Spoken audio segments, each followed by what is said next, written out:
Welcome back to another episode of Unwritten. Welcome, everybody. If you're new here, welcome again. Today we have a great episode where we talk about a lot of stuff. Today I have Jason Downing, a man who has experienced a lot in life and is a testament to true resilience, growth, grit, and dedication and hard work. Jason served his time in the military and has a deep commitment to family. From the early days in his enlistment contract to what he does now and living on his own terms. And we also talk about his profound book called Reawakening the Spirit. And we dive into the virtues of what the warrior spirit is and how these can be applied to everyday life, including Stoicism. Join us as we also dive into his perspective in success and how he makes a living, as he's a pretty successful guy. The importance of embracing your own mortality, the pursuit of passions and side hustles, and also understanding the culture war that's currently going on and what he defines as respect. Jason's insights into the role of what suffering really means, understanding how our choices shape our future. Let's get right into it. Jason Downing, everyone. A man who embodies spirit, responsibility, and self-actualization. Enjoy the episode. Before we get into it, though, subscribe if you haven't already. Leave a 5-star review. I'll see you in the episode. Welcome to the Unwritten Podcast with your host, Thomas Malpass, where we are on a mission to help the world find more purpose, passion, and peace in their everyday lives. Through deep conversations and connection, tune in because we are all on this journey of life together. All right, Jason, welcome to Unwritten. So, can you tell me who is Jason Downing and what ultimately got you to discover who you are today and why you do what you do today? Yeah, it's a great question. It's hard, most people, when you ask them who they are, they respond with their job. And so it's hard to come up with a decent description. This is something I've thought about before, like who am I outside of my job? And so I'll give you a couple of things. I'm a former Marine. Now I know that is my job, but it's also very much more than that. It's who I am. I'd like to think that it influences the way I think, the way I perceive the world, and the way I tackle challenges and obstacles in my life. So, former Marine captain. I've recently become a father. So, I have a 6-month-old in the other room who's Congrats. crying that I can hear him. So, that's a new adventure. Yeah, it's all right. I'm been married now for 2 years, so that's been a pretty cool adventure. And I would say who I am is I'm somebody who's very passionate about personal development in all aspects, in all forms, and also kind of digging into what does it take to reach the next level in life, and what does it take to find purpose and meaning in life. It's one thing to find success. I work in business, I work in finance, so I can define financial success very easily. It's one thing to find success; it's a completely different thing to find fulfillment in life. And I think the ideal situation is where you find something that is both successful and fulfilling at the same time. I think that's Yeah, where you find true success in life. And so that's something yeah, I've been exploring now for a while. Is what is my definition of success? How do I find fulfillment in my life? And my recent book project, which I'm sure we'll get into, was part of that. And it was me realizing that one of the ways I could give back to the world, give back to people who I've spent time as a professor, as a college professor. So the way I can give back to, kind of the younger generation is to give them some lessons and some life lessons, some of the virtues that were given to me when I was in the Marines. They were given to be my Mm-hmm. mentors in training, and I was taught to think about the world and about challenges and about opportunities in a certain way. And so Mm. that's what I want to give to other people is just, hey, here are my experiences. Here's some of the pitfalls I've come across, and here's my story. So that's who I am. In a nutshell. In a nutshell, yeah. I mean, I we kind of shared similar. I was in the Navy though. That's a little different. What do you do in the Navy? I was an operations specialist. Oh, excellent. Yeah, I spent some time with the Navy guys. I was on a. I went out to Japan, Mm-hmm. the Marine Corps base out there, and then we got on an LHD carrier and Mm. went down to did some training along the eastern coast of Australia, and Yeah. that was a couple months on board with the Navy boys, and so it was a different experience. Yeah, I never uh directly worked with the Marines, but I Mm-hmm. had friends in the Navy that did, Mm-hmm. and they said, y'all, when you were on the ship, all y'all do is just like hog up space. It was yeah. My grandpa was in the Navy, and he called us was the phrase he used? Seagoing bellhops, Yeah, because like I don't think a lot of people know the Marines are technically like a detachment of the Navy, Right, and right. our job to support y'all is to basically transport y'all throughout the coast and any coastal areas. Mm-hmm. Mm-hmm. Um, like I think the first thing that I think of is like think of D-Day. Like Mm-hmm. if Yep. y'all were the Marines, we were Mm-hmm. in the water taking you to the land, and we'd Right. like stay on the land. It's interesting you bring up D-Day. My grandpa, who I said was in the Navy, he was actually one of the boat drivers on D-Day, who was like driving up and then lowering the ramp. Yeah, That's crazy. yeah. He didn't talk about it a whole lot, but he just remembered. I remember him telling me he's like, I was so glad to be the guy who was driving the boat instead of the guy running off the boat. So No, yeah, exactly. That's what I'm saying. Is like Army and Marines are they're like in. I mean, we all the whole military as a whole. We're all like fighting a different fight, but yeah. yeah, Well, I what's cool can't about the even. Navy and the Marines, because the Marines have fashioned themselves as a maritime force, obviously being Mm-hmm. a Mm-hmm. part of the Navy.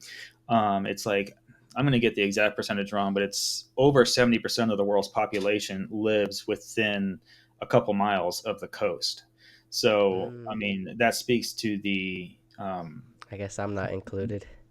Oh, where are you at? I'm in Austin. Oh, I was just out It's in like Fort dead set. Worth. Yeah, I was just out Yeah. in Fort Worth. I have a brother living in Dallas, so and I've driven through Texas like 5 times. Mm, Like it's I've huge. driven coast to coast 5 times, and I just always know when I hit Texas because it takes me like 2 days to get through it. Yeah, it's.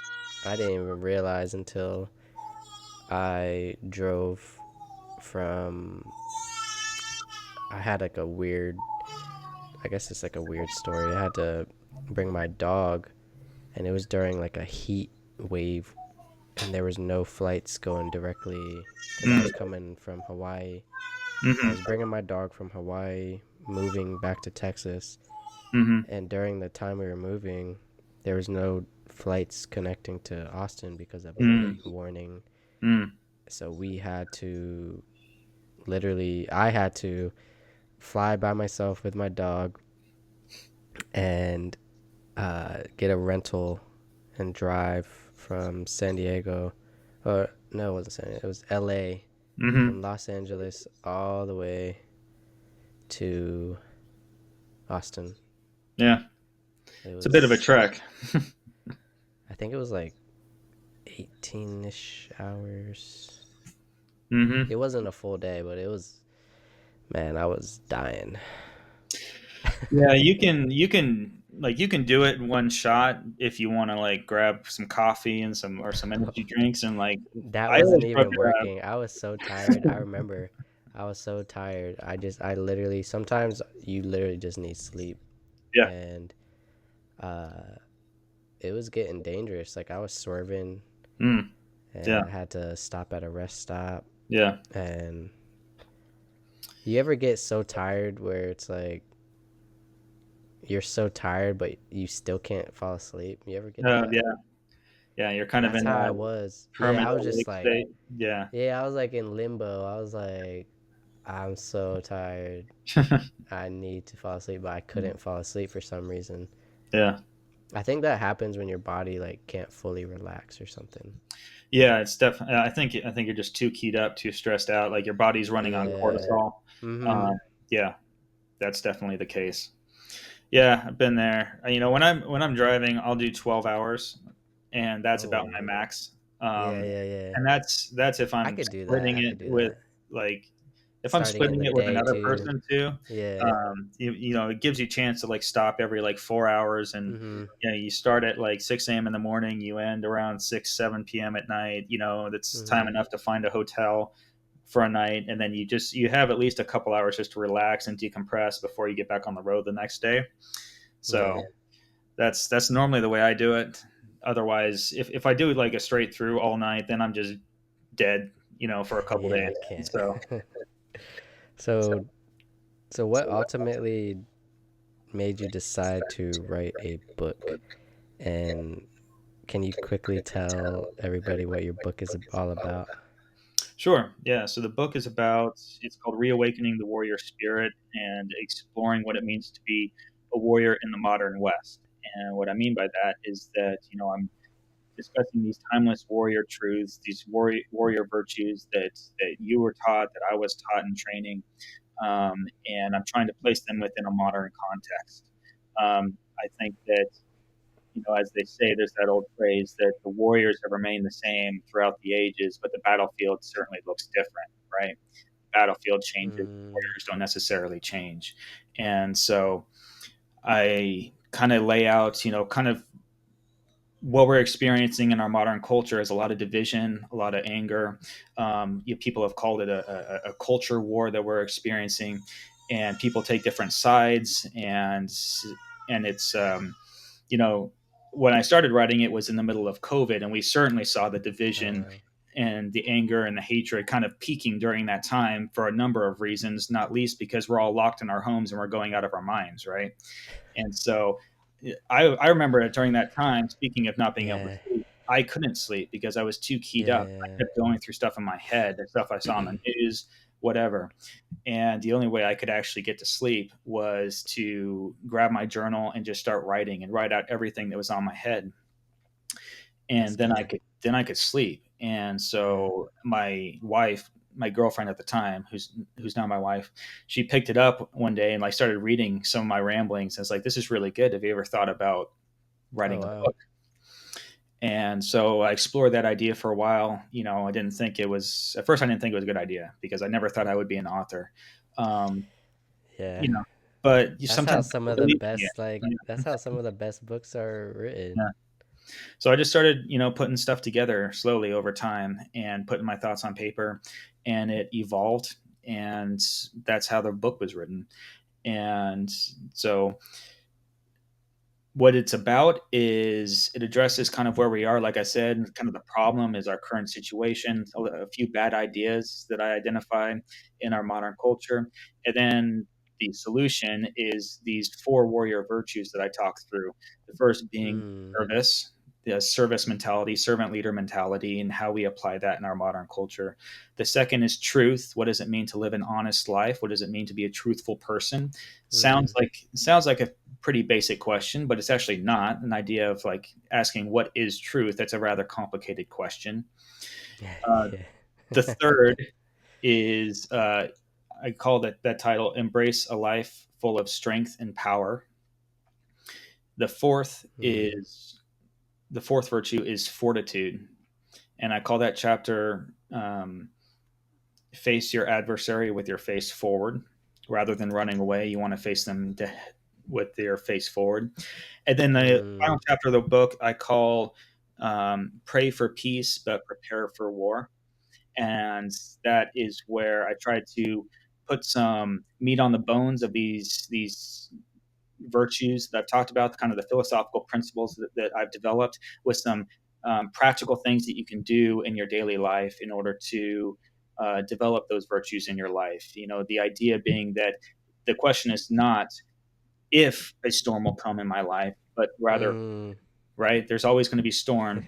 And what determines whether or not you weather the storm is not you rising to the occasion when the storm comes. It's how you've prepared yourself prior to the storm arriving.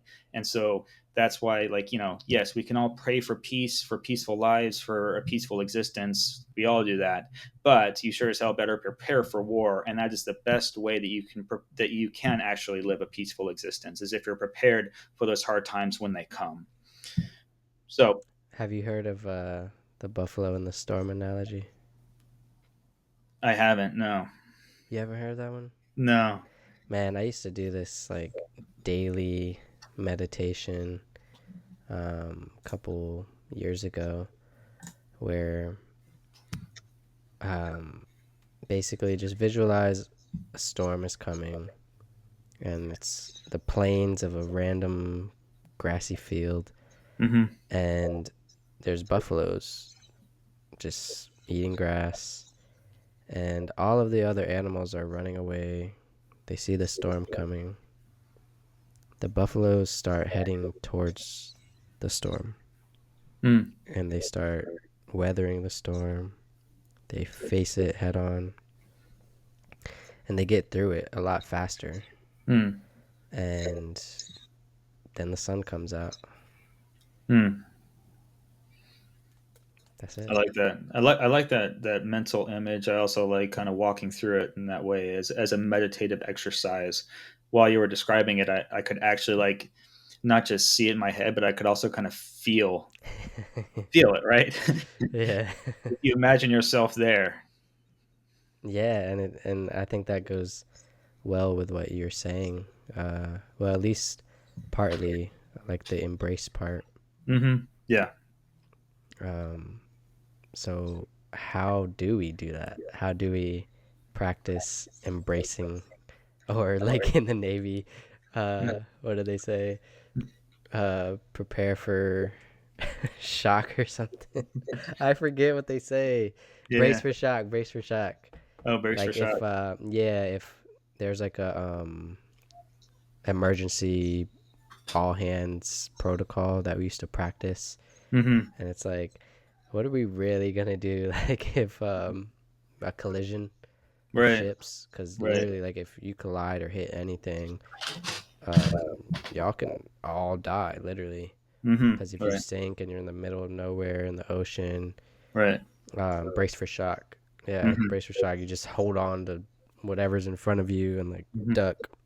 Yeah. So Well, how at do the we? very least, you don't want, like, because I've been on those Navy ships, like, everything around you is metal. Yeah, Everything, it hurts. Like, if you run into it, there's no, like, padding anywhere. So, yeah. and then you can just imagine, like, hitting something. Actually, we were in a storm when I was on the LHD, and I was sleeping on the top bunk, Mm, and I woke up after I had fallen out of the top bunk and landed on the ground. man. So that was a bit of a rude awakening. My roommates were all looking at me like, "What just happened?" And so yeah, I can Yeah, appreciate that's that. why they have those storm straps. Yeah, I You didn't didn't put have one that of on. those? No. Yeah, welcome to the Navy. Yeah, that was a Marine's hard lesson of why those straps exist, I guess. So, what's your way of embracing for this storm? Well, to use, like, an analogy from sports, right? They say that you practice like you play, and Hmm. coaches understand that when you're in a tough situation, when you're bottom of the ninth, or when you're in that fourth quarter, you're not going to so much rise to the occasion as you'll fall to the level of your habits, or you'll fall to the level of your practice, right?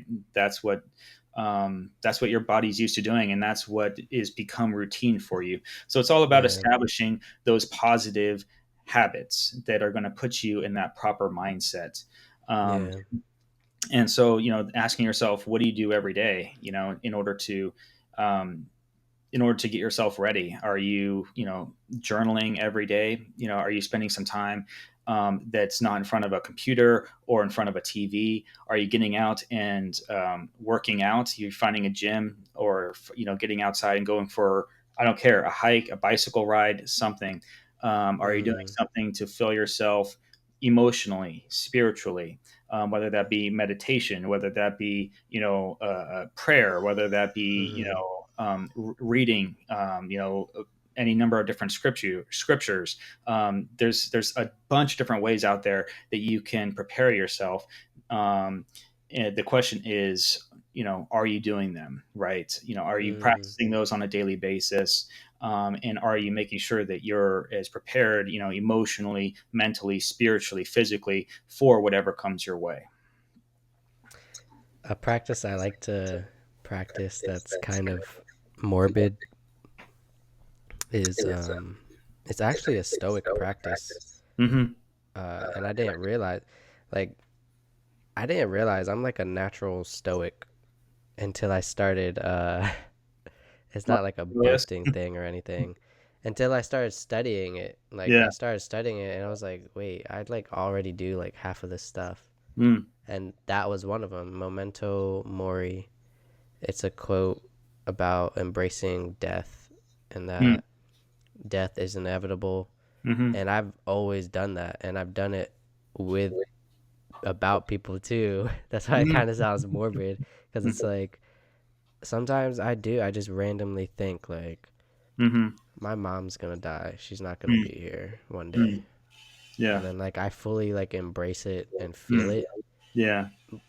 And nothing's gonna fully prepare you for the moment Mm-hmm. of grief and death and stuff, but Mm-hmm. I think practices like that, the memento mori thing, like Yeah. embracing death, Well, I it have it this really section. helps. Yeah, I Yeah. have this section in the book, and I just kind of speculate on, like, what would we all be like if, instead of constantly running from death, which our society definitely does, like, in every way imaginable, we spend countless dollars to make ourselves look younger, feel younger. Have you heard of Brian Johnson? No. He's a big.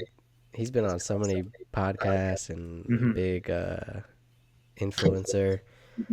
Um, he's this like ex tech mogul dude. Hmm. Built a company, sold it for like $1 billion, Hmm. and used all his profits to start a new company, Hmm. and then also fund his life, like you were saying. Yeah. So he spends like something like $1 million Hmm. every year um, to reverse aging Uh-huh. and try to live the longest, healthiest, most data statistical analysis driven Right. life. Like he Well, literally like breaks it down and everything. I mean, I think that there's a lot to that. Yeah, My yeah. wife is a doctor, and she's in, so, like, we try to live healthy. And Mm, if people are involved in anti-aging, I think there's a lot to that. I'm just talking about the mindset that you have. Are you running away from mm, the idea that eventually you're not going to be here, or are you realizing that? Like, how many times have we heard the story? Person X gets cancer, figures out their true meaning of why they're alive, and starts embracing life to the fullest because they get a terminal diagnosis. And then 6 months later, the cancer goes away, and they have this profound new perspective on life, right? Um, because they realized that that eventually they will die, and that encounter with mm, their own mortality has reshaped their entire perspective of the world, their entire perspective of what's important, their entire perspective of what counts as success, what counts as fulfillment in their life. And so I really think that there's something to that idea of just sitting with yourself, even though it sounds a little morbid, and just realizing, like, I'm not always going to be here, and that yeah. means that every moment I am here counts more, and it Mm, means more.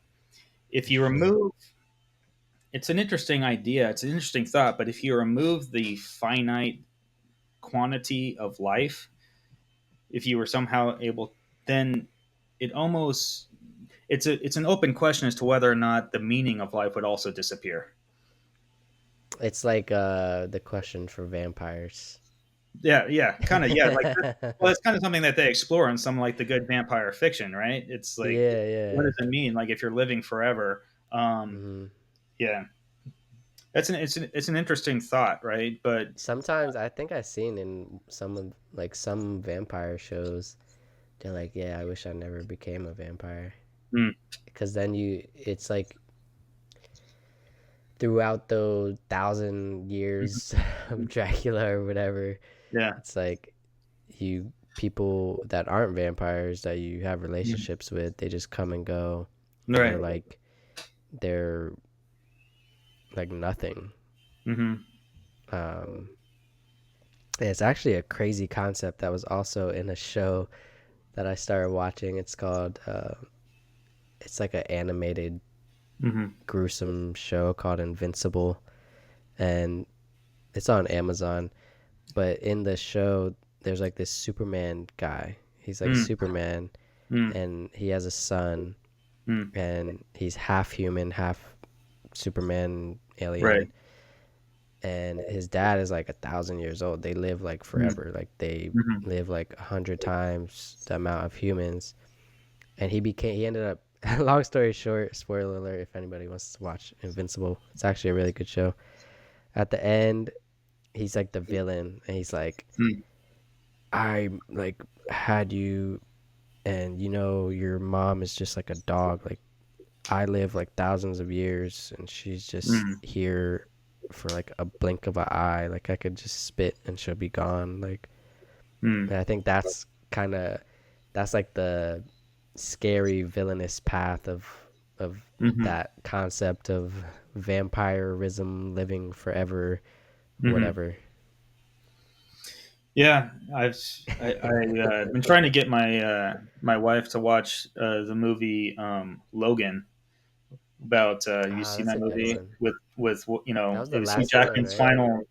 final Yeah. run as Wolverine, at least until the new Deadpool movie comes out. Yeah, Um, I'm a fan of those.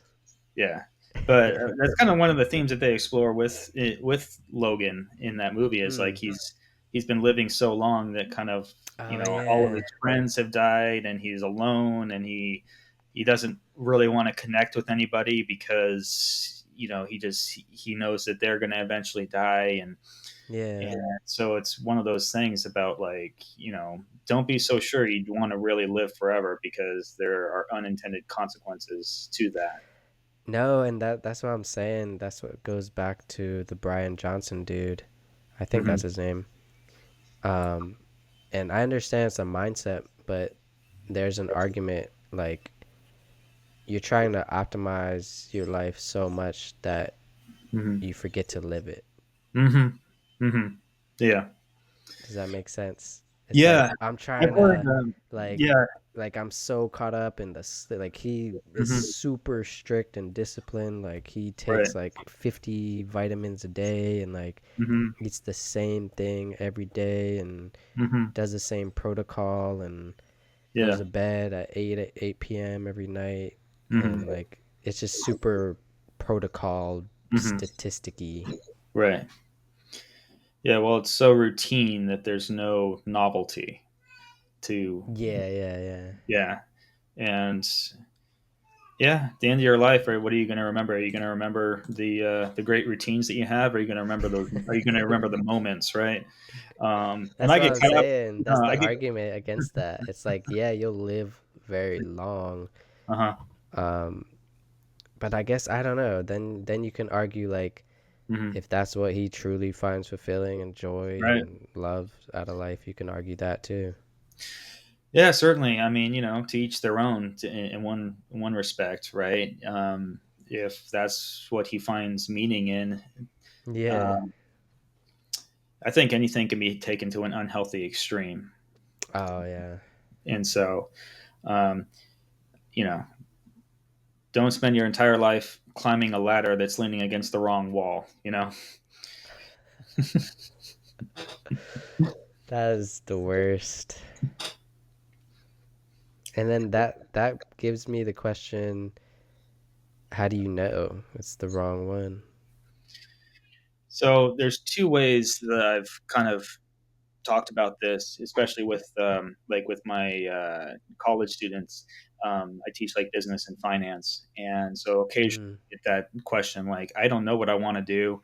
Um, yeah, it's common. what should I do with my life, right? Yeah, And so it's kind of like I have them do this little mental exercise. Like, imagine you're sitting in a field, right, and you don't know, like you're trying to get to home, but you have no idea which yeah. direction it is, right? It's like that's think of like 360 degrees around you. You have no idea which direction to go in. Mm-hmm. So if that's the position you're in, it really sucks. But most of the time, that's not the case. When we're talking um, about like picking a path in life, I said just imagine if you could take that 360 degrees and just bring it down to like this, to where there's just a vector in front of you. And you do that by one of the ways you do that is by asking, what do I not want to do? What Oh does yeah, that is a good one.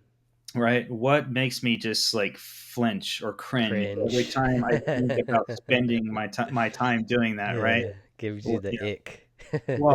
what am I doing? And time seems like it's passing very slowly. You know, Oh yeah. like 5 minutes seems like an hour. Maybe you don't want to be doing that for your entire life, for your occupation, because that would probably suck, and it would suck all the joy out of you. It would suck all the life out of you. And and the interesting thing about that is people, especially like well-meaning but uneducated career counselors, there are some of them out there, will tell you that some of those jobs are the quote-unquote safe option, right? um, because whatever, they have a pension or they have decent income potential or whatever. But what I think we need to do collectively is like expand our definition of what we mean by risky or what we mean by safe. Because if you spend your whole life in an occupation that you hate, I Mm. would consider that infinitely more risky personally than being in an occupation where income may be more volatile, but you actually enjoy what you do. So, Oh yeah. you know That's what I'm literally saying? where I'm at right now. Yeah. Like that exactly what you said. And that gives me the question, uh what about the people that know, or well, they don't know what they're doing still, Hmm. but they have had success financially. They Hmm. have nice things. Hmm. They don't worry about putting food on the table, Hmm. but they just still just feel like something's Is missing? missing. Yeah. Yeah. I would say I've found myself in that position um, many times, even recently. Um, Here's the thing: if you have a passion, let's use an example. Say art, right? Art is an extremely risky thing to do. There's a lot of Yeah. starving artists out there, right? Yeah. So on the other hand, you have a day job where you're an accountant, right? And maybe it doesn't fill you up, but you're kind of good at it, and it puts food on the table, right? Keeps a roof over your head. Especially if you're married or you have a kid, like you can't just abandon your responsibilities. Yeah. So my advice is, I mean, this is basically what I'm doing is keep your day job and then pursue your passion on the side, right? Have a Mm. side hustle, right? Yeah, yeah. And until it gets to the point where it no longer needs to be a side hustle. And there's that Mm. transition point, which is difficult, from what I hear, but eventually you make the leap. You realize that, okay, I'm getting traction. People are like it. I'm getting a positive market response, which means that there's a time and a place for what I'm doing, and clearly it's speaking to people, it's providing value to them, it's providing value in their life, so it's also valuable to me. And because people Yeah. are responding positively, it's like I suspected that this thing might be valuable because it was valuable to me, but now I know because other people are confirming it for me, right, that I'm able to speak to at least a small niche group of people. And so then you Well, make that man, you'd be transition. surprised. You'd Yeah. be surprised. Like, no, that's a good one because, but you also have to understand that it does take, Mm. it'll take years. It'll take as Hmm. long as it needs to take. Yeah. Um, that's why you have to love it and you have to Mm. have a passion for it. Yeah. But no, you could literally do anything. There's a couple big YouTubers I've come across. Like one, for example, is she's a big like fashion one now, but Mm-hmm. her name is Emma Chamberlain. Uh-huh. She has like 13 million subscribers on YouTube, Mm-hmm. but literally just started vlogging about her life. Mm. And I guess people love like the off script Right. authenticity, Right. even though just a random person's daily life. And then another recent one I've seen is this man. I think he's gotten like a million subscribers or something on YouTube. He just started posting content about uh what was it? It's like if you didn't have a father growing up, Mm. like I'm Mm. your internet father. And this is like Mm. how to shave. This is how Mm. to change the electric. This is how Oh, like that's cool. random like Yeah. household like Yeah. fatherly typical father things. Right. He he made videos of and he blew up on YouTube.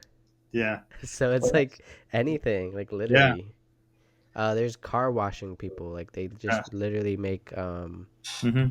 like the ASMR, like Mm-hmm. wash your uh like Right. freaking like Mm-hmm. deep cleaning your Yeah. car, like disgusting cars, Yeah. Yeah. anything, Yeah. man. Well, I would say, like, there's a lot of downsides to technology that we could talk about for a Oh long time. yeah, But one of the great things about technology is just what you just talked about. It's like it doesn't really matter so much what your interest is anymore. You can find other people and connect with other people who have that same interest. There's seven plus mm. billion people on the planet, and we're increasingly connected with each other, and that's awesome. I heard a marketing guy talk about it once. Gosh, what did they call that? The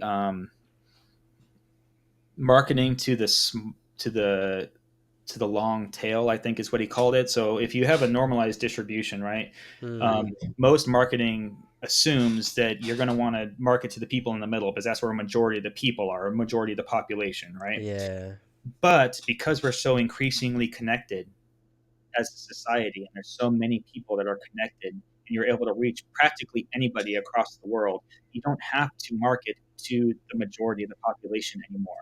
You can reach the people on the scales, yeah, right, at the extremes. So it the doesn't matter early how fringe. adopters and the late Well, adopters. it doesn't matter how Yeah. fringe your interests are. Like, I know one guy, he wrote a book about, it was vampire fiction about a fat vampire that it was so it was comedy, fat vampire romance. Like, think of how niche that is, and it was still able to sell because That's that's just right, the first like that's just like what? That's like unheard of. right, Like right. what? And so, like, There's no obviously, such like, thing it's as a fat family. imagine trying to like market that to a traditional publishing house. They would laugh at you. But he Yeah. marketed it on his own, and he was able to find an audience Mm. because it doesn't matter if it's a very niche interest. There's other people out If there who are somebody right, would has like a similar mindset right, as you, right, then they will connect with that. right. So there's That's endless hilarious. possibilities. It's really interesting. I think I've seen a show like that actually. There's a show, I think it's on Hulu or something, with like a household of it's a comedy show. It's like a Oh, household right. of random vampire. Have you Yeah. seen it? Yeah, yeah. Yeah, it's like a household of random vampires. I haven't watched it, but I've seen the trailers. It looks really funny. It I looks like forget. kind of it's Yeah. like slapstick, kind of dark humor, which I Yeah, would yeah. probably like it. Yeah. That's hilarious. Um okay, so what is this? I guess what is well, actually I have to really go pee. Can we Yeah. pause for Okay. like Yeah. 2 seconds? Yeah. I'll be right back. Sure. Yeah. While you were going, I figured I might as well. We're also, Yeah. my wife and I were in the process of potentially buying a new business and also Oh wow. expanding her business. So there's a couple things going on. Um, Sounds fun. it's fun, but it's also very stressful. So Yeah, that is I guess that's the one downside of that, I guess. I Well, don't this know. is, as they say, this is, if it was easy, everyone would do it, right? This is kind of, Oh there are those yeah. things that are like the differentiators between the people who get really successful and the people who don't. Um, it's easy to, it's easy to sit in your day job every day and just say that you're going to do the things that you want to do tomorrow, and Mm, tomorrow never comes, right? So taking a risk like starting a podcast, writing a book, whatever it may be, right? Um, I mean, I'm sure you had this experience when you started the podcast. I don't know, but like, you just, you have that question of like, should I do this? What will people think? All that sort of thing. yeah, getting used to speaking too, Hmm. because I'm not one to talk a lot. I don't like Are to you not, are talk a you lot. like naturally introverted? Yeah. Yeah, so am I actually. So that's really interesting. It's interesting. So, like, what, if you don't mind me asking, like, what prompted you to start the podcast? Like, if like, is there a So story there? so I tried a bunch of stuff. Mm-hmm. So luckily I have like a retirement from the Navy, Uh huh. but that's like basically what's stabilizing me. Mm-hmm. Um, but after the Navy, I tried to do real estate, like Mm-hmm. real estate sales, but then it got too expensive. Mm. Um, and I wasn't getting like traction within the first year. So kind of paused on that. Like I'm Yeah. still licensed, but Mm-hmm. also I don't, I mean, you could say that about anything. It's not really, it wasn't really fulfilling. Like it could be Yeah. very lucrative, Right. especially out here in Austin. Like you Mm-hmm. sell the average house sale is Mm-hmm. like 500,000. So that's Right. like a Yeah. 15 grand check. Right. Just to give Yeah. like context, it can be very lucrative, Uh huh. but If you want to be a realtor, though, like, it's all about networking. Like, and that takes time. networking, Yeah, yeah, it takes and time to build that. Like, yeah, after probably momentum. after a few years, after like 5 years, then it's like very lucrative Hmm. if you can withstand that. It's the same way with, I was in financial planning, personal Mm, financial planning for a very short amount of time because I hated it. Um, but it's the same thing. Like, when you first start, you're making nothing. But if you are able to stick it can get through, like momentum, yeah. right? Yeah, you start getting assets under management.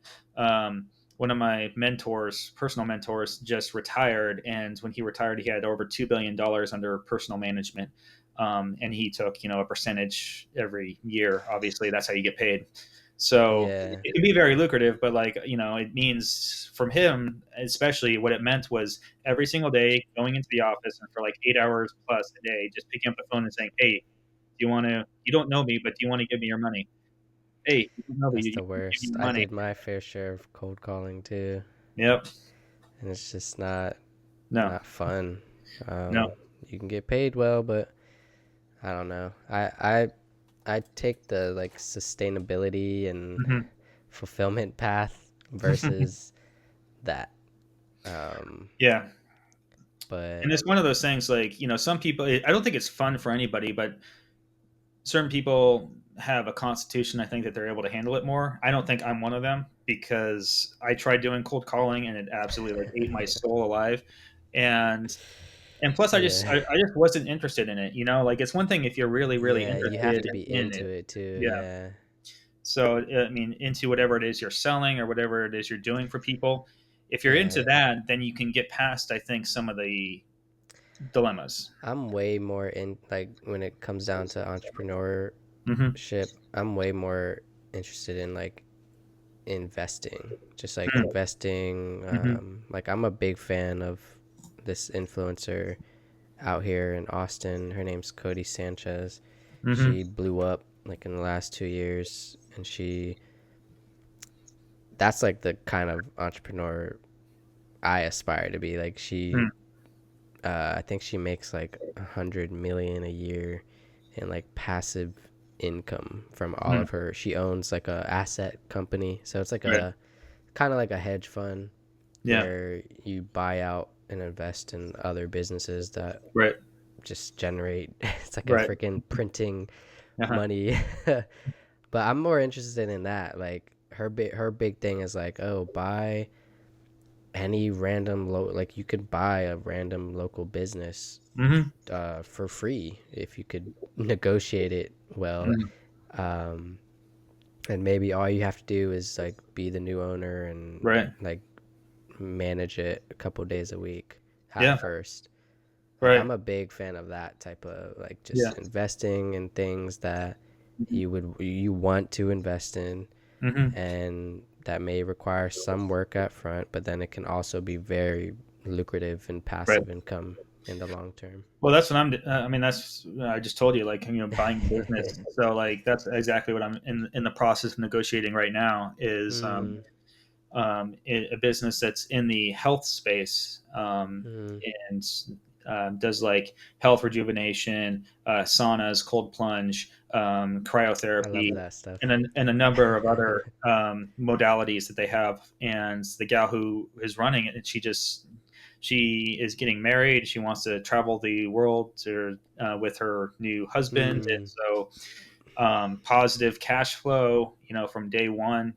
So, and my wife, I told you she's a doctor. She owns her own practice. So, like, obviously the oh wow, two coincide. The two, so you know, it's a possible that'd be acquisition nice. for Yeah. us, and so I'm definitely on the same page when it comes to um, businesses. It's those that are generating positive cash flow and require minimal supervision. That's one requirement for me. Mm, The other one is if you can purchase something that may not be like sexy, like a plumbing business or something, something like that. something like that's necessary, kind of. It's necessary, even like a dry cleaners or something like that.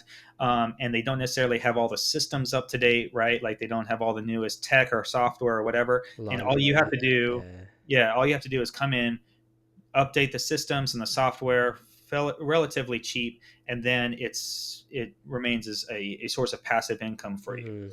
So I mean, it's a great I strategy think the for. easiest one that comes to my mind to start is ATM business. Yeah, that's really Takes popular. like it takes like as much money that I invested in getting my license. I could Hmm. have started a ATM like about $2,000 to $5,000. You can start an ATM business, and depending on the foot traffic, you can make Hmm. anywhere from like $500 to $2,000 a month, Really? depending on the foot traffic. Hmm. Yeah, if you have it in like a mall, if you get Hmm. lucky Right. enough to get it in like a mall Hmm. next to a store that only takes cash. Right. Right. Like there you go. There's the passive, and all you have to do, and you Hmm. don't even have to do it. You could hire somebody to Hmm. go change out the money for you if you trust them.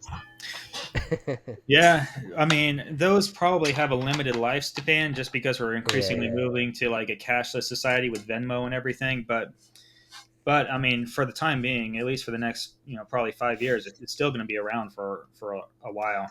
Well, I know like if you're in Cali, um, so many of the dispensaries only take cash.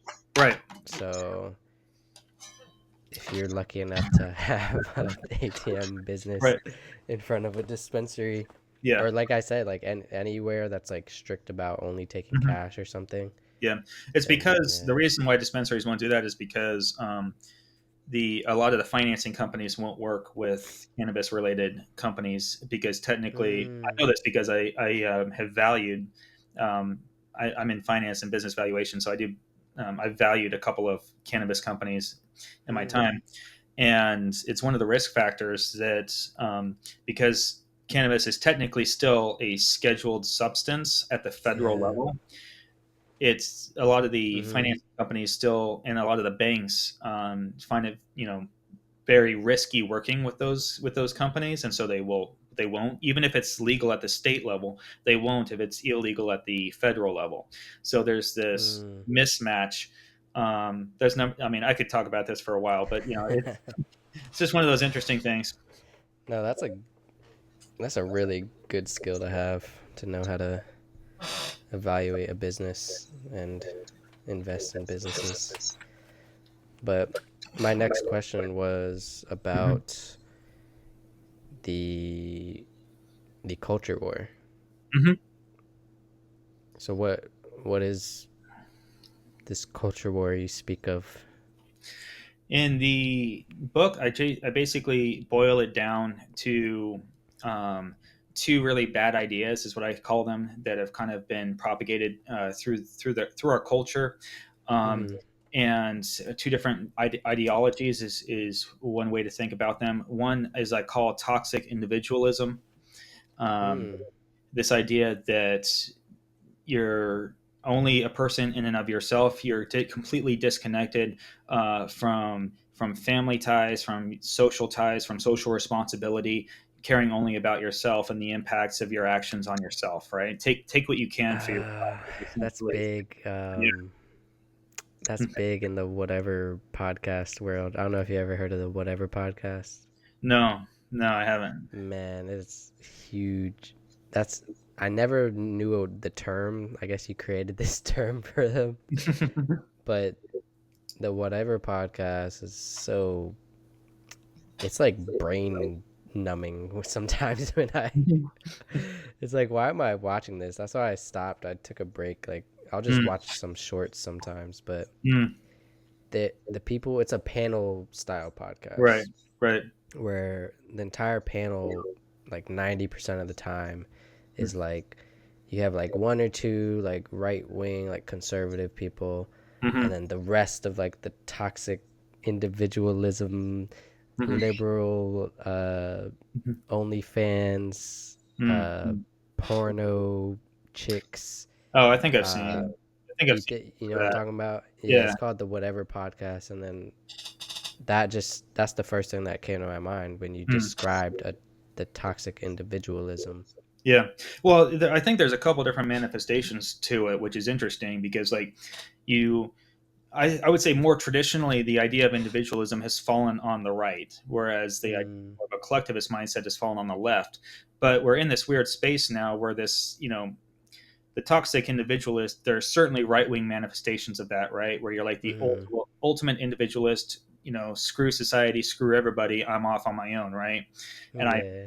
and so The there's that. live off the grid, Right, live right. and live. Well, and so there's that manifestation of it, but there's another one that's popped up more on the left, which is this like narcissistic view of I am whatever I say I am, and you need to acknowledge and respect me for exactly who I am. Doesn't matter what my choices are, doesn't matter how much, what I do for other people or how much I hurt other people. You need to acknowledge my own self perception of myself and respect it. mm, And that's in that's many another ways extreme, yeah. right. It's another extreme, right? But it's that same spirit of I am whatever I say I am. Screw however I am affecting other people. You need to respect me. And the idea of respect is that's an interesting idea. The idea of respect. I've thought about this. I've been toying with this idea for a while because we have this notion in our society that people say, you should respect everybody. And I think it's because we don't have a Mm, good word for it. Because what we really mean by that is like acknowledge the universal humanity in everybody, right? Acknowledge mm, potential. If you were to say it in a Christian way, it'd like see the image of God in everybody, right? That's kind of the religious yeah, way to say it. yeah. But we don't actually mean respect because we don't respect everybody, and you It's like you're shouldn't demanding respect it more everybody, so, yeah. right? Like I respect people who are respectable, and Mm. I disrespect people who are lacking in respectable qualities, right? I'm very judicious in who I choose to respect, right? It's people I Yeah. admire, people who make good choices, people who follow the values that I hold in high esteem, right? Mhm. And so anyway, I thought that was an interesting, like, I think that we need to come up with another word for instead of saying respect everybody. It's like, no, you don't respect everybody. You show respect very judiciously, but you can still give common courtesy to everybody that you meet, right? That Give made me people the want benefit of to the doubt. look it up. Respect. What is the Google definition of respect? Let's see.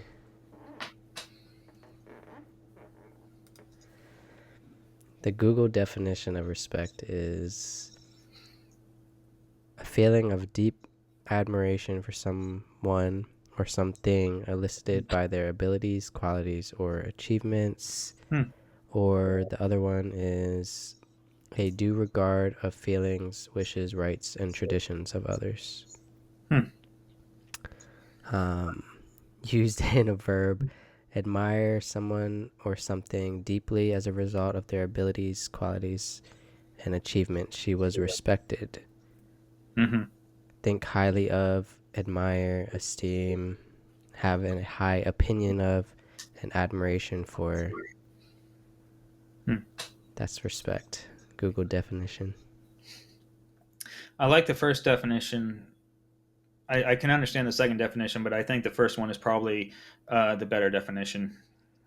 A feeling of deep Yeah. admiration. Yeah, that's you can learn a lot about yourself and what you hold and what values you hold by thinking about who you admire. Because that kind of happens spontaneously. You're going to admire certain people, and you're not going to admire others. And so you sit down and you Mm. think, who do I admire? Like you did this when you started realizing that you're kind of a Stoic, right? You're like, wow, I really Oh yeah. admire the Stoics and their philosophy. That must be who I am, right? That's kind of Mm-hmm. the journey of self realization there. See, but then that gets extreme too. It does, You yes. could you could admire Hitler. Well, I mean, and that would tell you something about yourself, wouldn't it? Nothing good, Yeah. but it would No, tell that's you. what I'm saying. That it's like that's where um to go back to what you were saying, that's like how extreme it can get is this Yeah. whole Hmm. like you need like demanding respect for Right. this identity that I want everybody to call me. Right. So so anyway, so that's one side. You talked about the culture war. That's one side, this toxic individualist. And what I see at the other end of that is what I call tribal collectivism, this form of Mm, tribalism that wants to put you in a box based on, well, nowadays we do it mostly based on identity categories. Um, you're black, you're mm-hmm. white, you're Asian, you're male, female, man, woman, trans, Sexual, cisgender, yeah. whatever, right? You know, we can go through the laundry list, right? And then we're going to rank order those identities according to some preordained, I don't know who does this, but you know, there's those Mm, um, I don't know, religious, I would call them semi-religious zealots out there that seem to have um, hierarchically ranked these according to some preordained shout system out of to the virtue. Mormons out there. No, I'm just kidding. Well, based on like some idea of oppression slash virtue, Mm, and then we're going to assign your virtue and your oppression status based on the intersection of the different identity categories to which you belong. And what that essentially does is turns you into an avatar of whatever it is that you are, the whatever identity categories that you belong in, right? So people will tell you mm-hmm. what you need to, how you need to vote, what you need to believe, what you should wear, what you need to esteem, what you need to find valuable, right? All based on these group categories that they want to lump you into, such that your individuality doesn't really exist. And we've even like, Mm, I've seen like the most kind of egregious um, application of this would be when people in certain identity categories are told that because they have more of a right leaning point of view, that they have false consciousness, right? And this idea that like you man, can't be that's authentic, gaslighting. right? Right? It's like, no, no, no, I'm sorry. Like, we need to explain to you how you're wrong because you're not an individual. You're part of this category that we've assigned.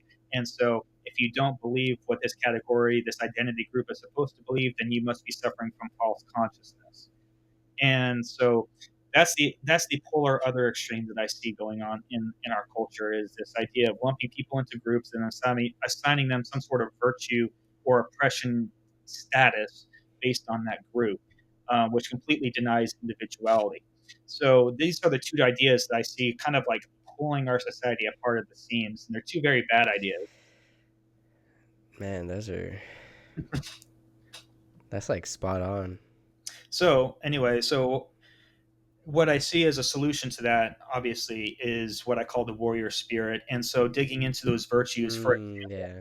for example, the idea of service, this servant mentality. Um, Coming Mm-hmm. from the Navy, you'll appreciate this, but one of the things that you learn as soon as you enter training is that you are absolutely responsible for your own actions, right? Everything that you do or don't do.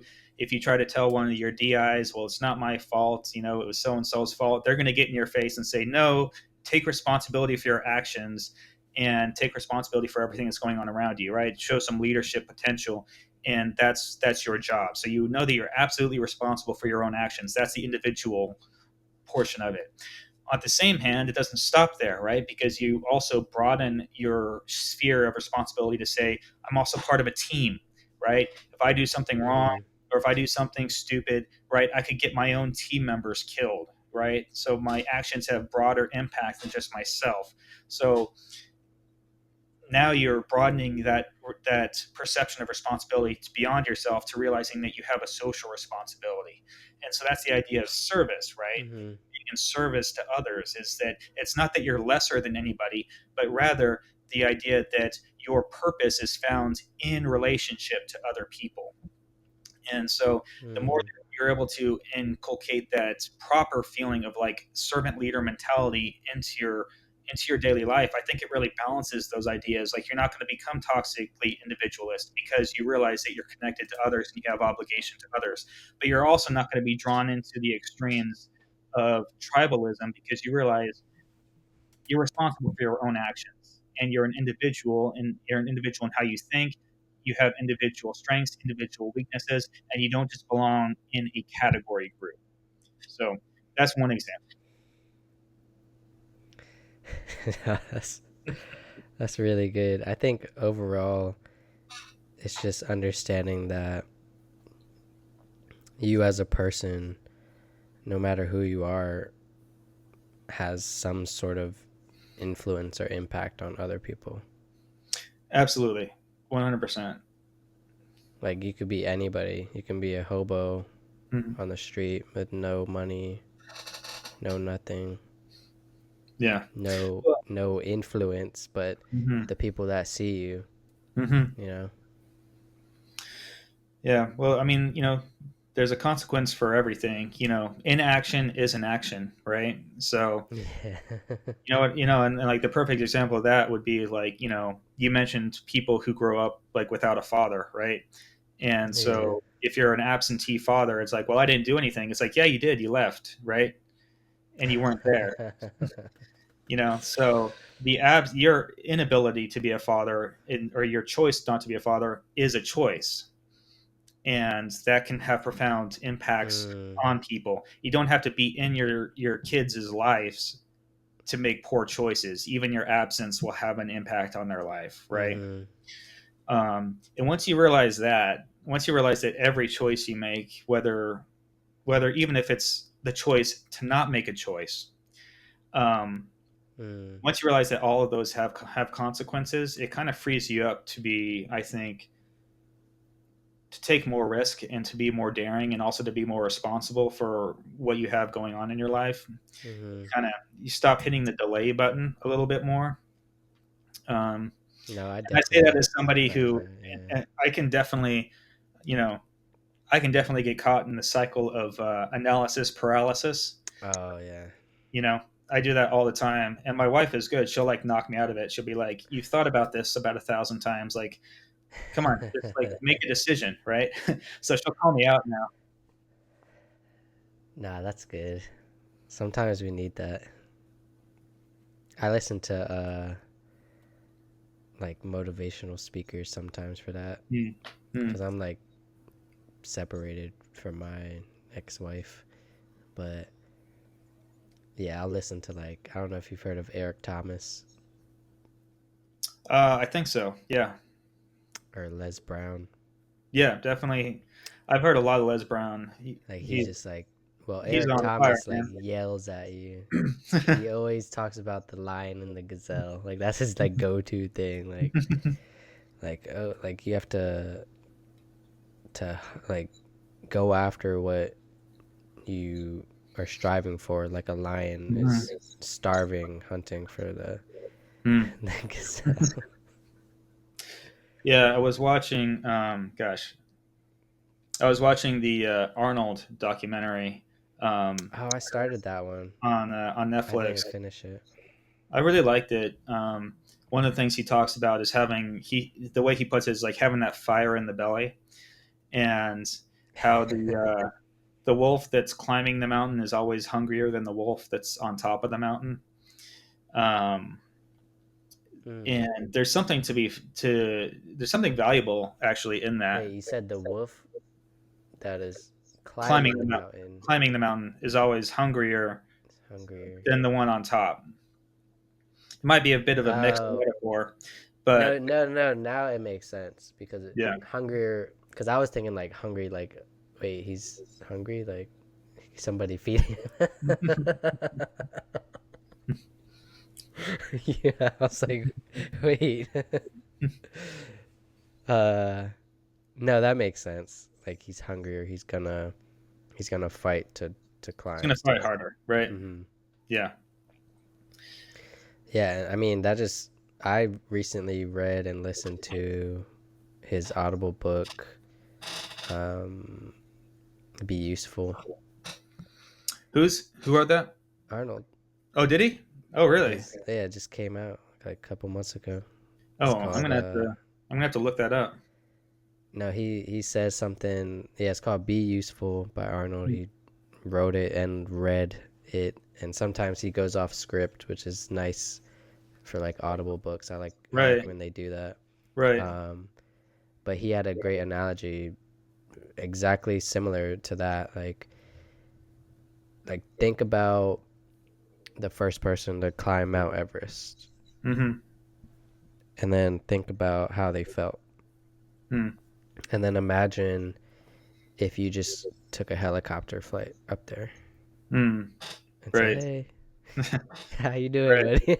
right. Not the same That's thing. the difference. Yeah, that's Yeah. the difference. Mm-hmm. It's like winning the lottery. Mm-hmm.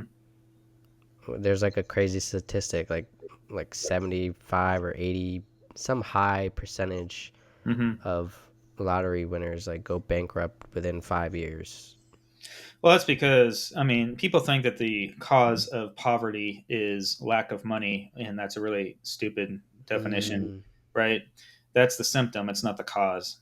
mm, Um, and winning the lottery does nothing to improve your capacity and your knowledge of actually what to do with money, right? mm-hmm, Dealing with money actually is a hard thing. It's not easy to be good with money, right? It takes a lot of time and effort to be good at money, to mm-hmm. realize the laws of money, how it works, how to The spend it, how to science, control it. yeah. And here's the thing: as soon as you get money, and every single retiree probably in the United States knows this, as soon as you get money, people are after you for your money, Mm, right? You become a target. So it's not the easiest thing having money. Now it might be better than obviously having no money. Um, yeah, there's a threshold yeah. for sure. Well, they actually know this because, and I studied this when I was in grad school. They Mm-hmm. have studies on happiness and the Mm, impact on happiness for every additional dollar that you earn. So your happiness will increase for every single dollar that you earn. Let's say you start at $30,000 a year, right? For every single additional dollar you make, your happiness will rise pretty steeply, right? Until you get to the point where you're able to pay all of your bills for the year and comfortably live. yeah, After that point, the value, the additional value, the marginal value and happiness that you get from each additional dollar decreases. it decreases or plateaus. Well, so I said the marginal value decreases. So the The amount of marginal. additional value you get is less each time. So let's say, Mm, for every additional dollar, you were getting additional 1 unit of happiness. When you reach mm-hmm. that threshold, then for It every starts additional to go dollar, maybe you're down. getting zero point 0.9, then you're getting zero point 0.8, then you're getting zero point 0.7. So yes, it does start to plateau is what the graph will look like, such Yeah. that eventually you're not getting any happier the more money you make, right? I think then you just start to cope with money. You start Well, to buy random things, or like there's different mentalities around money, like the right. the spender, the investor, the saver, Hmm. savvy on whatever. And I think when you reach that point, people who aren't financially savvy or Hmm. knowledgeable start to cope with money, I Hmm. think. Well, it's interesting you mentioned coping because they've actually also done studies of people who won the lottery Yeah. versus people who became critically injured in a car wreck, like they had, like, like they become paralyzed. And after 1 year, the happiness of both is the same.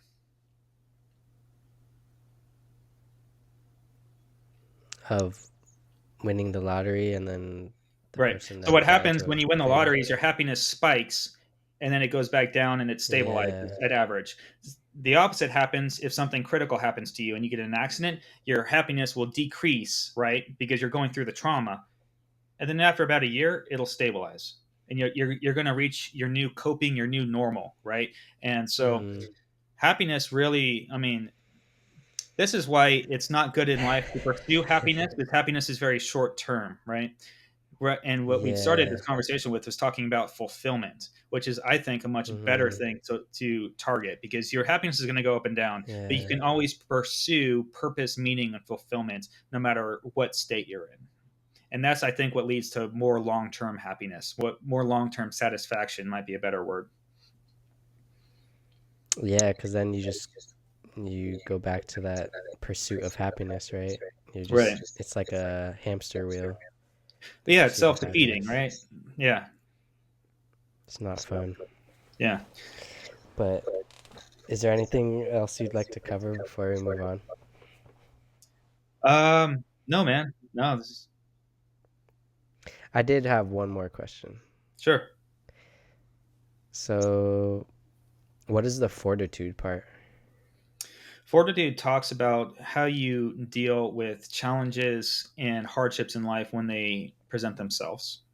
That's what the Oh, chapter it's is the all about. preparation.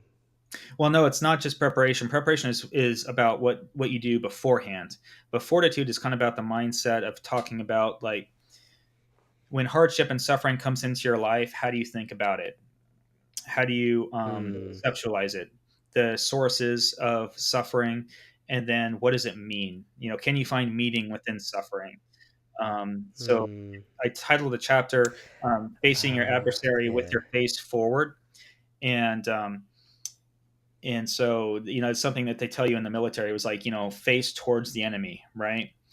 Hmm. And I think, and well, I don't think, I know that, like, psychologically speaking, you are infinitely better facing a challenge head on rather than running away from it.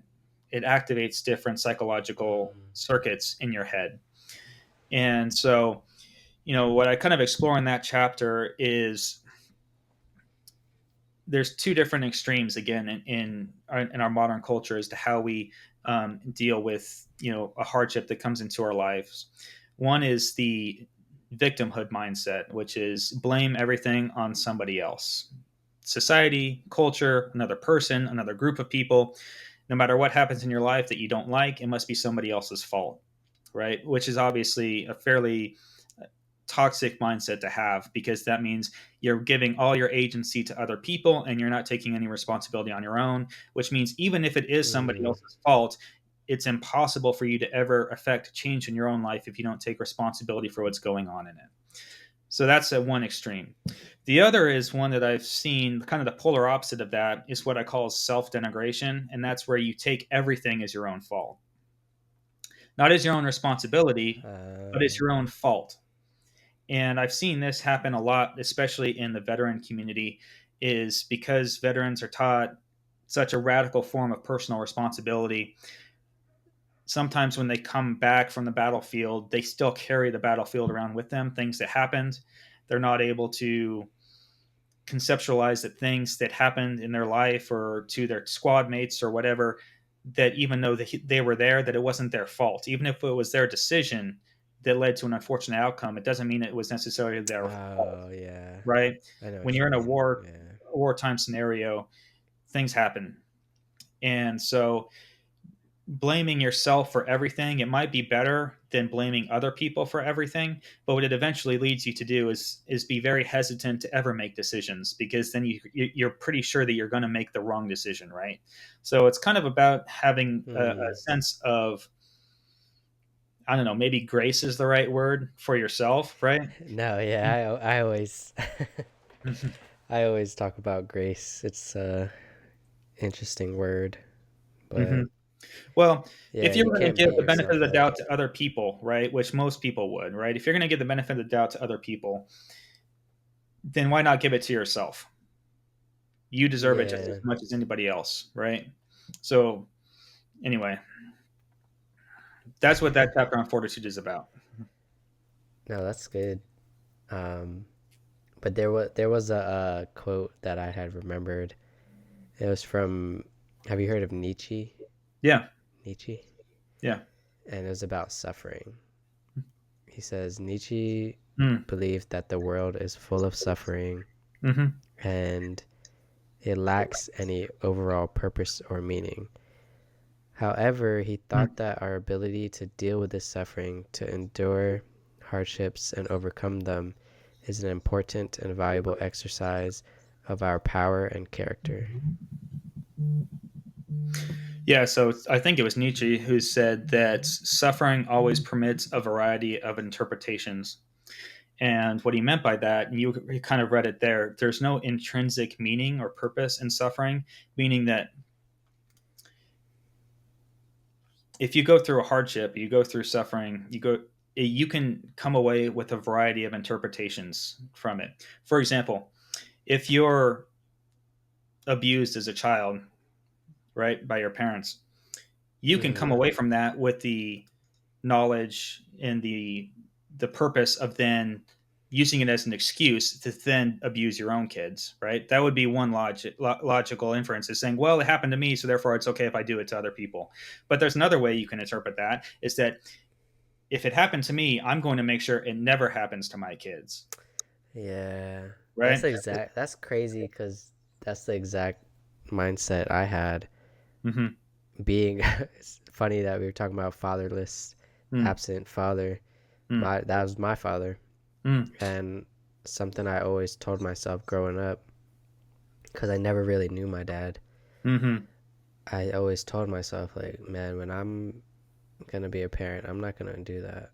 I'm Right. not gonna like, cause I don't know. I think my grandmother and mom taught me that family is valuable, Yeah. and um, him being absent, that I went down that path. Like Mm-hmm. when I become a father, Mm-hmm. I don't.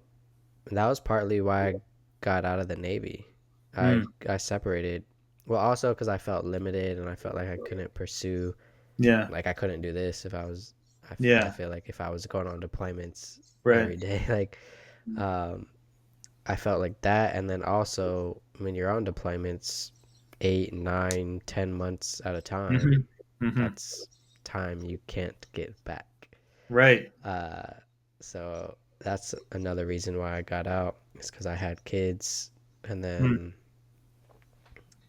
going back to that, like I wanted to be Mm. present for them. Yeah. I think that's awesome, and an awesome um like lesson to take away. Like what you can learn how to be a good person by looking at good people, or you can learn how to be a good person by looking at bad people and saying, I'm going to do the opposite, right? Right? There's always a variety of ways to interpret Don't that. do what Hitler did. Well, yeah, I mean, if you want to take an extreme example, yeah. But there was another quote by Nietzsche that I loved, and I think this is the one that I was talking about. But he said, "To live is to suffer, Mm, and to survive is to find some meaning in that suffering." mm. That one hit deep. Nietzsche, I mean, his writing is so condensed. I think it's because Yeah. he was sick when he was writing, so like he couldn't write for a Oh, very long really? time. Yeah, so he was chronically sick, and so he could only write for a couple hours a day, um, Yeah. and so because of that, I think he said, "I can say in one sentence what other people can say in a book." Um, No, there's a similar quote. Um, I always bring this up in a lot of my podcasts because I kind of read it like the Bible, but I always tell people I'm not very religious, but I'm spiritual. Mm-hmm. And I read one of the references I read for spirituality is the Bhagavad Gita. Yeah. Yeah. And in it, like, I get influences from everything, the Mm-hmm. Stoics, the Mm-hmm. Bhagavad Gita, Mm-hmm. some Bible quotes, Mm-hmm. but something very similar. He had a quote um, about desire and fulfillment and purpose, and uh, I forget the exact quote, but it was by Gandhi, and he said the same thing. He was like, yeah, if I could sum it up, I could say it in like two words. Mm-hmm. I I forget what it is right now, but yeah, sometimes that's all you need. Yeah, I liked reading the Bhagavad Gita. Hmm. It's very very deep. It's like a cornerstone of Indian tradition, isn't it? Hmm. Yeah, yeah. Those are the Yeah. stories that are told like to children, and like that's like one of the basic texts that underlies the I think it's the Hindu religion. Is that right? Yeah, I think it the roots are in Hinduism. Yeah, it's definitely like one of the basic texts for that culture. Hmm. Um, and There's so many, like, the one of the key things I took away when striving for your purpose and mhm, um, fulfillment is detaching yourself mhm, from a lot of things, mm, including the outcomes of things and mm, expectations. mm, They talk a lot about that when pursuing your desire and fulfillment and purpose. mm, Because when you're attached to mhm. an expectation or Right. outcome, it takes away from the journey you're on. Like, Mm, if you're only focused on the destination, mhm. then you lose track of the journey that you're on. Gosh, I can't tell you how many times that's happened to me. Like, I mean, it's true. Like, because for a stupid example, but like, my wife and I go to concerts, and I Mm, absolutely, I can't stand traffic, and I don't really like being around lots of people. So when I'm in the middle of the concert, I'm yeah. just thinking about how bad the traffic is going to be on the way home, and like how it's going to be a Mm, pain in the butt to get out of the concert hall, and how are we going to get to the parking lot, and how long is it going to take out of the parking to get out of the parking lot, instead of just being present, being in the moment, and enjoying the concert, right? So mm. yeah, it's something that I work on all the time. And that's the beauty of, like, the growth mindset, Hmm. personal development. It's you never reach a point where you're like, oh, I made it, I found it out, this is Hmm. it. It's a daily practice. Right. There's always another mountain to climb. That's the best part about getting to the top of a mountain, is that you realize that there's another mountain to climb. Or it's just a ending mountain. Yeah. It's just a peak that the stairway to heaven. It's like it's a never ending. Yeah. But you ready to play this game? Sure. All right, where should we begin? Begin here. Completely random. Prompt card. Share something forbidden. Share something I, forbidden. I feel like a tarot card reader when I do these. Top or bottom, Just go with the top.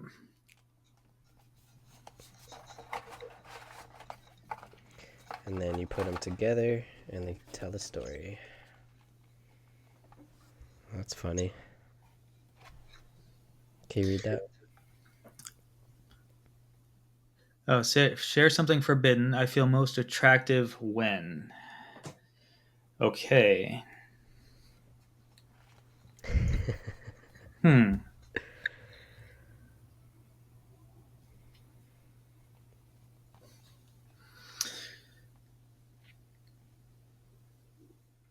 Probably when I'm in the gym and have a good pump going.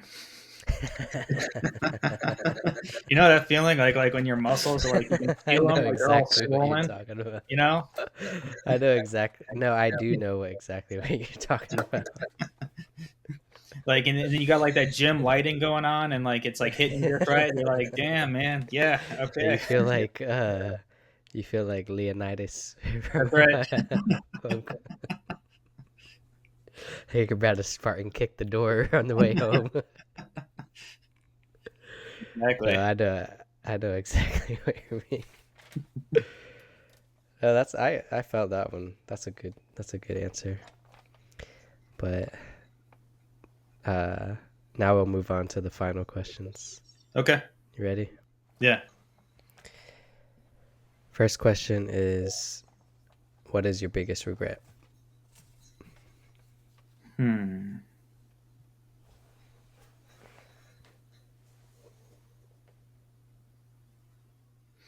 You know, I had a rough when I was getting out of the Marines. I It hit me a lot harder than I thought it was going to, because it was like one minute it was there, this purpose, this meaning in my life, this identity, and the next it was gone.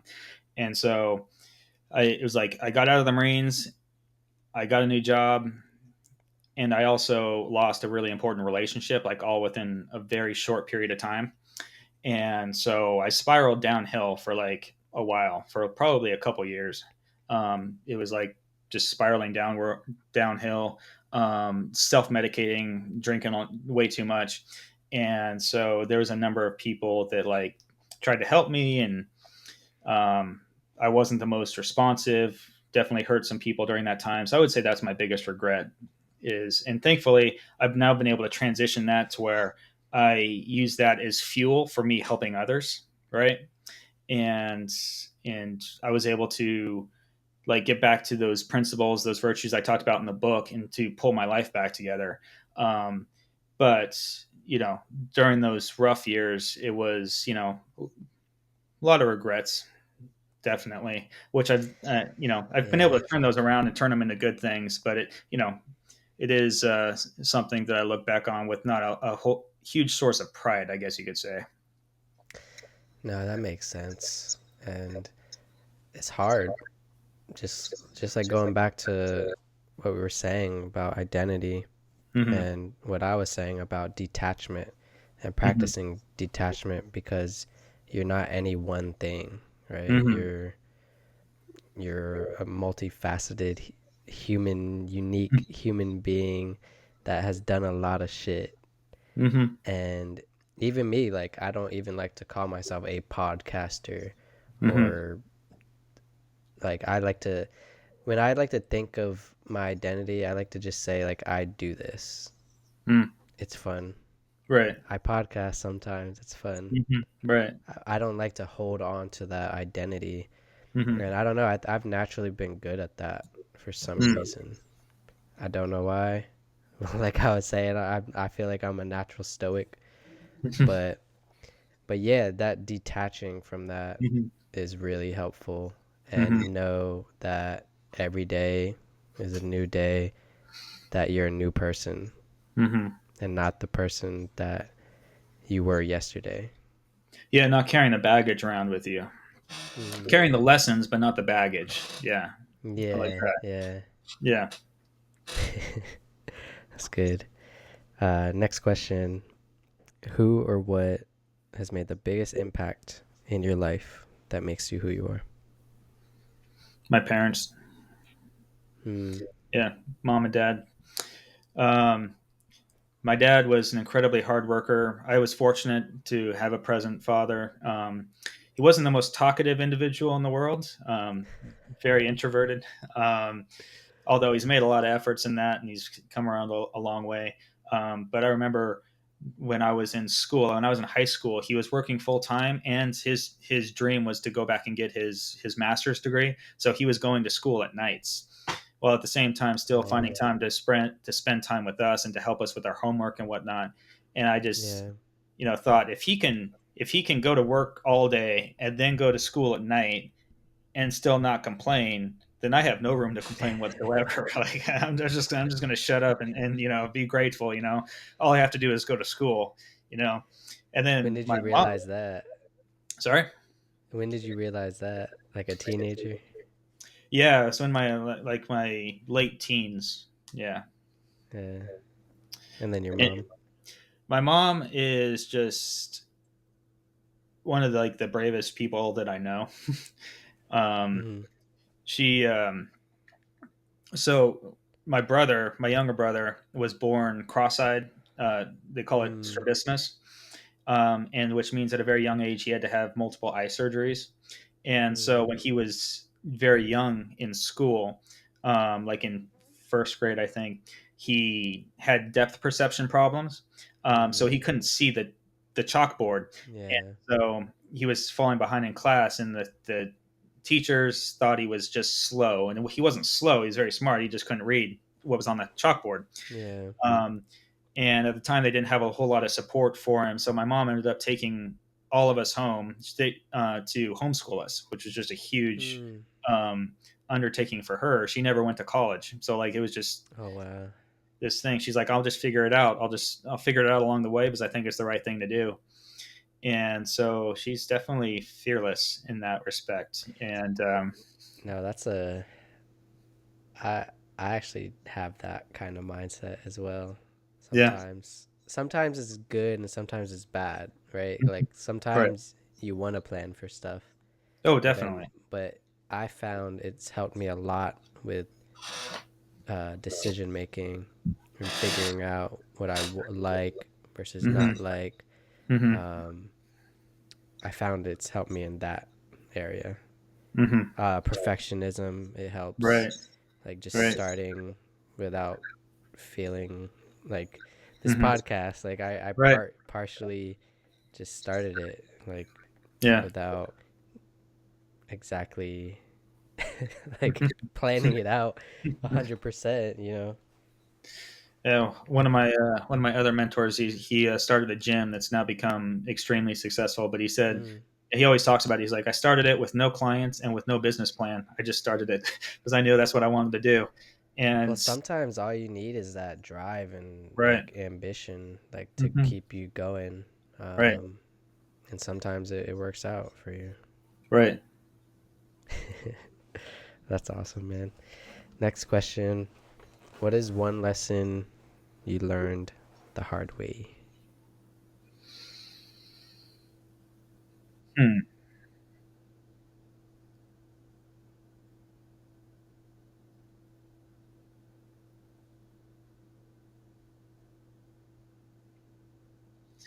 Lesson that I learned the hard way. Well, I'm sure there's been quite a few of them. That seems to be how I learn I most. like to I like to think of this question as like something you were either like stubborn about or like the universe was telling you um, in different ways and like retrospect, and you just Hmm. it finally clicked one day that you're like, man, I need to do this.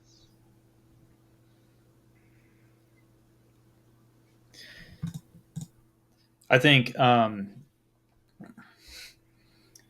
I think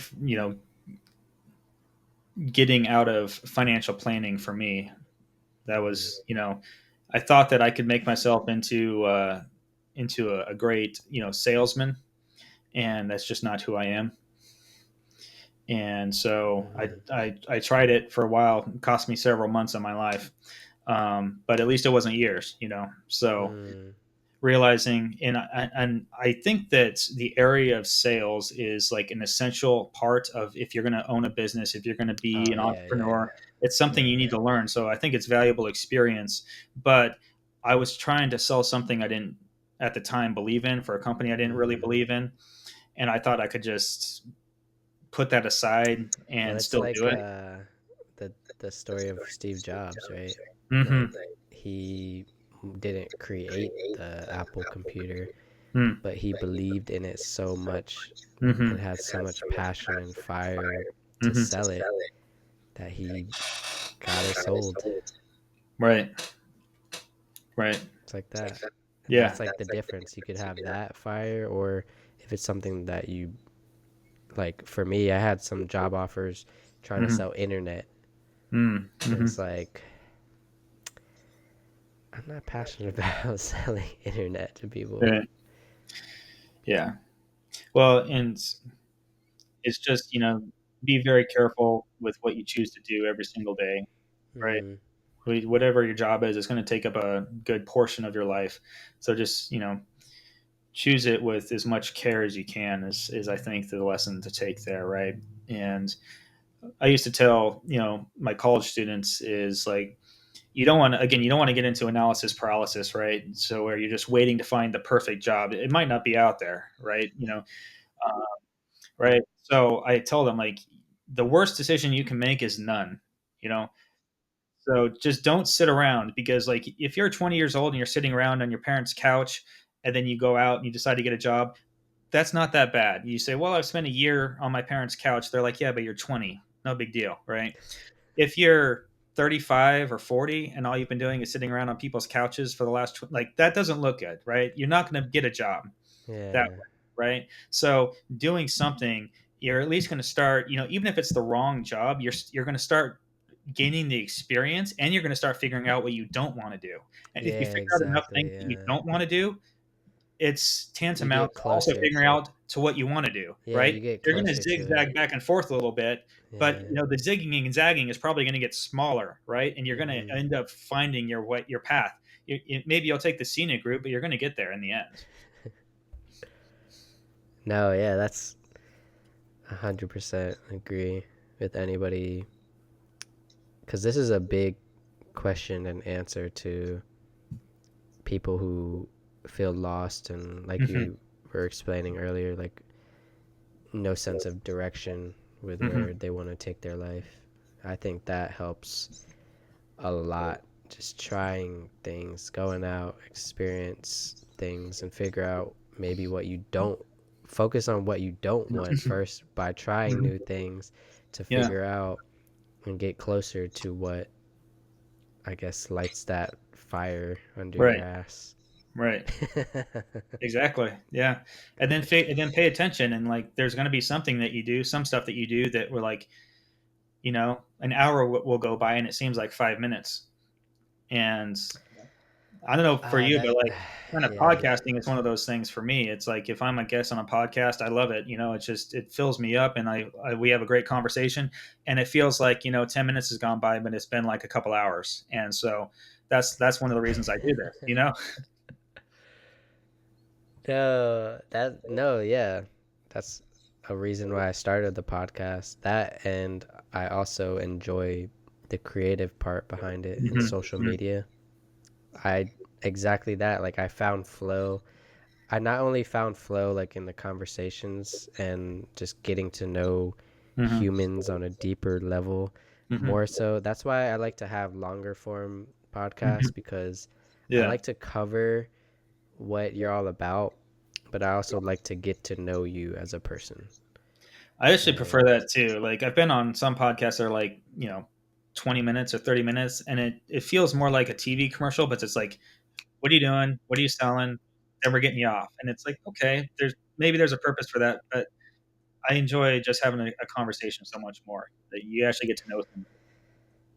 yeah, and I think I just like being more authentic.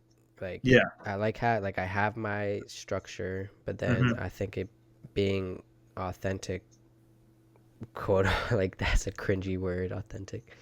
But I think that helps when you have Hmm. longer conversations, and just getting to know the human in front of you. That's I found flow in that, and I Hmm. found flow in the creative part, like creating content and YouTube and editing videos and all the back end stuff. Hmm. Um, yeah, I think if you can find that flow Hmm. state, that's a good, very good indicator Yeah. that you're in a good direction. Yeah, absolutely. Yeah. That's, the flow state. You nailed it. Like that's what the athletes call it when they're performing their best. If you can, that's kind of the flow. That's the state I get in when I'm in the gym or when I'm writing. I love, that's why I like writing. Mm. It's might take me 20, 30 minutes to get there, but once I get to that flow state, it's just like I'm tapping into something and I don't even know where it comes from, but other stuff No, comes. I know what it is. I know Yeah. what it is. Well, this is a theory. And my theory is time is just a concept. And when we're in flow state, that concept kind of like dissipates. Hmm. Like it doesn't exist Yeah. Kind of when we're dilates, right? Like our yeah, perception of it's it. Yeah. like it just Yeah. like freezes. Yeah. Yeah. And I think that's my theory. Hmm. I don't know. What do you think about it? I think there's a lot to that. Yeah, I think definitely think there's something. No, I mean, like that's how I feel. Like when I'm in a flow state, it's like, Yeah. you know, not only is time dilating, but I also feel like I don't know, it's weird. Like I'm tapping into something or I'm learning something that I Certain didn't previously aspects. know. Hmm. Yeah. And like the ancients used to call it, the muse, right? Like a Hmm. little muse listening or like whispering in your ear. And I don't know if it's like a Um, collective consciousness that we're tapping into. Some people would call it God. Um, or if it's like the your yeah. your deeper spirit that is things that but you don't know, kind of it's on the edge of your consciousness, like in the place where Uh, dreams exist, and that by tapping into that and by being in that flow state, you're able to kind of reach out and access that, and things start fitting together in your own mind that you didn't previously consciously know. that there's this like beautiful quote that I forget, but it has something to do with that. Like Hmm. it has to do with like um whenever you're like it's about like searching for something. Like you don't search for it, it'll come to you or Mm. something like that. Hmm. I forget the damn quote, but it's like that. Like you don't have to search for it, it'll come to you. And I Hmm. think that's what the kind of what you're talking about when you're in that Hmm. state and Yeah, these like revelations are thoughts, coming. Yeah. yeah, they're just coming Yeah. to you. That happens a lot to me when I'm going for walks sometimes, or Mm. sometimes when I drive Hmm. with like sometimes I drive with like Hmm. meditative music on. Like I won't Hmm. put any music on, or I'll Yeah. put like frequencies and or lo-fi. Yeah. Um, I I get that sometimes. Yeah. Yeah, me too. That's why some people have their best ideas when they're like in the shower or something. It's like, you know, Yeah, yeah. for me, it's like if I wake up and I start writing early in the morning when I have my coffee, and my brain is still like a little bit tight, like a little bit still waking up, so it's still kind of in the Yeah. subconscious, and my consciousness is starting to wake up. So I think there's something to that, to where you're still able to access your subconscious. Well, I don't know if you've heard of Joe Dispenza, but Yeah. he says that's the best time to like do any sort of meditation work Hmm. is Hmm. either right like before bed or right um, after waking up, Hmm. because that is true. That's when you're the closest to that sleep frequency Hmm. that Yeah. you only get when you're Hmm. asleep. Right. So those are the two best times to, I guess, shape and program your mind. Mm. Yeah. I love that. Yeah. Next question. What would you want to experience in life if you had all the time and all the money?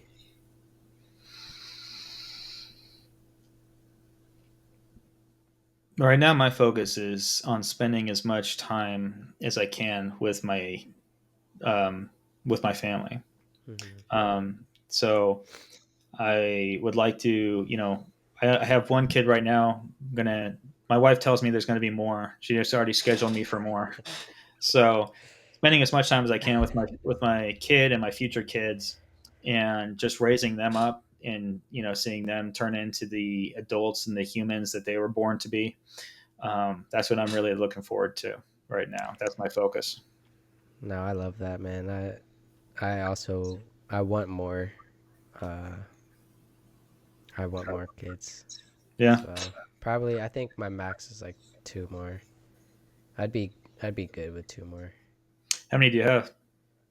I have so we only had one pregnancy, but we had twins Oh, that's at awesome. first.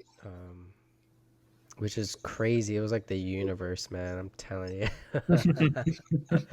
Cuz at the time we kind of planned it out. Like we were dating for Hmm. it was only a year. We were only dating for like a year. Hmm. And then she was just like, "Yeah, I don't want to use birth control anymore." And I was like, "Eh, whatever." Literally like a month later, pregnant after that. Yeah. And then it It, was funny too because we were talking about twins. We were like, "What if we have twins?" A month later, got the the first ultrasound. uh-huh. Oh, there's twins running in your family. Gosh. Like my kid's like he's a handful. Like he's great, but he's a handful. So I can't imagine twins right now. That's another thing. Parenthood that a lot of non-parents will like. It's a lesson that I always say like non-parents or people without kids Hmm. won't ever truly understand Hmm. is being a parent. It Yeah. teaches you something like profound. I always tell people it's like looking at a little mini mirror of yourself Mm. and Mm. sometimes that mirror teaches you lessons that Hmm. you need to learn. Right. A big one is patience, Mm. responsibility, Mm. selflessness, Hmm. like true unconditional love. Hmm. Yeah. Like that, I first experienced that with my daughters. I'm like, Mm. oh, this is what unconditional love feels like. Yeah, it's so true. It's like you don't even, yeah. People always tell you like, "Oh, it's going to be great. This is what it's going to be like." But like you don't know. There's no way you know until it actually happens. No, that's another reason why I guess we decided to have them at a young age Mhm. was that mindset. It's like like you can only be as it goes back to like perfectionism. I don't want to Right. bring babies into this, but you could only be as prepared as you can be. Right. So nothing's truly gonna prepare you for having like you could be well off Mhm. financially, Mhm. whatever, stable, but until you actually have them, Mhm. like that's gonna prepare you for that having Right. them. Yep. But no, I love that answer, man. And the final question: is there any last insights you'd like to share about your journey that would resonate? I mean we've covered everything, man. I just I encourage everybody out there to really take advantage of the opportunities that you have in your life. That's what the warrior spirit is. It's choosing to confidently, courageously, and honorably confront the challenges and the opportunities that you face in life, because that's where you're going to find the meaning and purpose out there. That's where that's been my experience, and so that's what I tell other people is, you see challenges in front of you, think of them as opportunities, right? Because you're either going to learn something new or you're going to learn something about yourself, and that's going to be useful as you go through the journey of life. So yeah, that's my recommendation. That's awesome, man. Is there anywhere you'd like people to go follow you? So people can find me on my on Instagram at Jason M Downing. Jason is spelled JAYSON at Jason M Downing, and they can go to thewarriorjournal.com is my website, and there's also a link to the book there. You can find the book on Amazon as well. Go check him out, everyone. Jason Downing. It was awesome. Thank you for coming on, man. Thank you. And as always, everybody, stay curious, keep learning.